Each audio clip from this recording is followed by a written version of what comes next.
ব্যক্তিগত শিক্ষানুষ্ঠান নে ধন উপাৰ্জন কৰাৰ অনুষ্ঠান। বৰ্তমান সময়ত একাংশ ব্যক্তিগত খণ্ডৰ শিক্ষানুষ্ঠানত শিক্ষাৰ নামত চলিছে কি? শিক্ষাৰ নামত একাংশ শিক্ষানুষ্ঠানত বৰ্তমানে চলিছে নেকি ব্যৱসায়? আপোনাৰ ছাত্ৰ বা ছাত্ৰীগৰাকীক যিকোনো ব্যক্তিগত খণ্ডৰ শিক্ষানুষ্ঠানত দিয়াৰ আগত 10 বাৰ চিন্তা কৰক।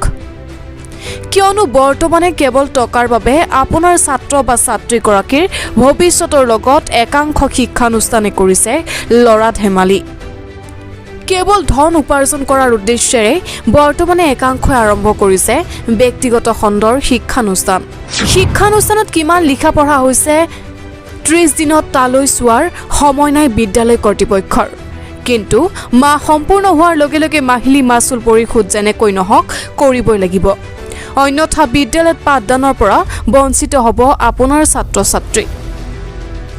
সেয়ে আপোনাৰ ছাত্ৰ বা ছাত্ৰীগৰাকীক ব্যক্তিগত খণ্ডৰ বিদ্যালয়ত দিয়াৰ আগত 100 বাৰ চিন্তা কৰি দিয়ক, অন্যথা আপোনাৰ ছাত্ৰ বা ছাত্ৰীগৰাকীৰ ভৱিষ্যতটো হ'ব পাৰে অন্ধকাৰ। News desk.